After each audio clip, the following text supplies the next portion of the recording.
All right, so now we're going through our Zildjian setup with all my cymbals here. So brief kind of like overview about why I chose what I chose. Where my drums position on stage is stage right. So the artist is typically to my left. So I chose cymbals that will not interfere with the audio team that much or the artist. So you'll notice as we go through this that all my faster cymbals sit to my left-hand side and all the cymbals that have a little more decay, larger in size, sit to my right because they're not gonna interfere too much. So as we go through this, you'll see exactly what I'm saying. I didn't know that. No? That makes sense. Smart. That would, Respect. sometimes. Respect. My favorite hi-hats, and I think slowly has won you over. I love them.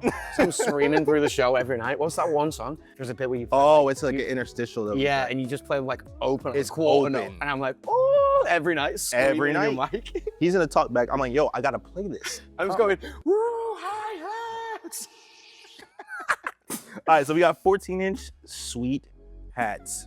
Well, K-Sweet hats, right? Yep. Yeah, K-Sweet hats, 14-inch. Right above that, quick action here, a custom EFX 10-inch splash, right? And then we go 18. Actually, I think I have every size of this damn cymbal minus 14. Yeah, right. Literally. Oh yeah, because there's a 16 under there as well, huh? Yeah, I have every size of this.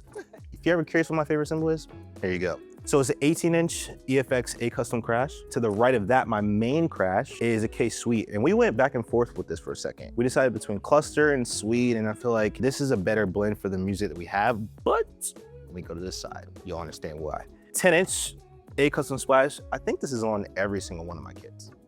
Yeah, fair. I think this lives all the time. The staple. And then this one, we actually changed this year.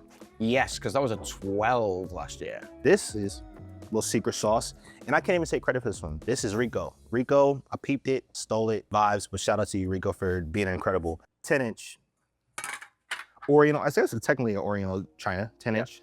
And then the 11-inch, the fact they make an 11 is brilliant. 11-inch trash splash over here. And I think probably the newest addition to my setups in general, which has become also a crowd favorite, is the Crash of Doom. Now, anybody who knows the Crash of Doom knows this is the vibe. Like, Tony loves it, Nate loves it, everybody loves this cymbal, and I just never had it. It sounds unreal. It's nuts how... It's surprising how good the bell is on that, because it's such a trashy, wild sounding cymbal. On the set list last year, there's a few ride moments, but on this set list, there's not really any ride bits. So you're just crashing on that, but every now and again, you're playing up on the bell and just doing like little licks between the bell and the hats in the sort of interstitials and stuff, and it sounds mega. They work. Which is really surprising. I had no idea that the bell was so good on that. Me either. I think we were just doing rehearsals one day and I was just messing around. I was like, ooh, this is nice. This probably will not leave my setup anymore. Now this hoss of a stack. Once again, I have one of each side of this.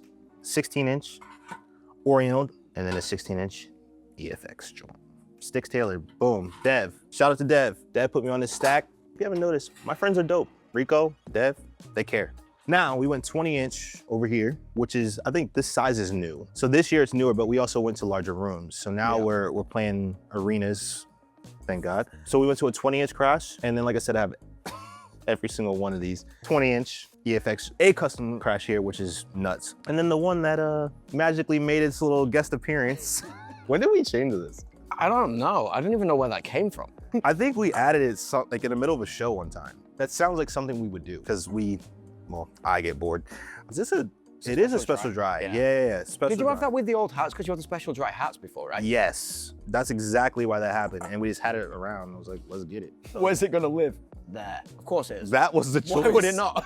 But it gets used a lot. Yeah, it does. It works. Fair play. It gets, especially coming from the 8 to here. Yeah, right. It works a lot. And then even like if I'm to the right, if I'm doing something big, I don't want a full crash. I need something to make sure the transition ships over. This works out well.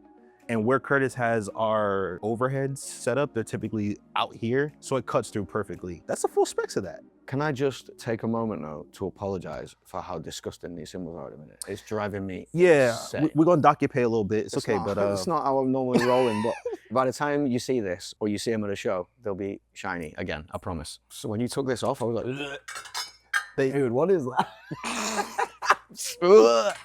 You know, it is what it is. I'll fix that. They sound great though. They do. Zildjian's the best. We're in this game of imagery. So it has to look good. But that's a full Zildjian setup.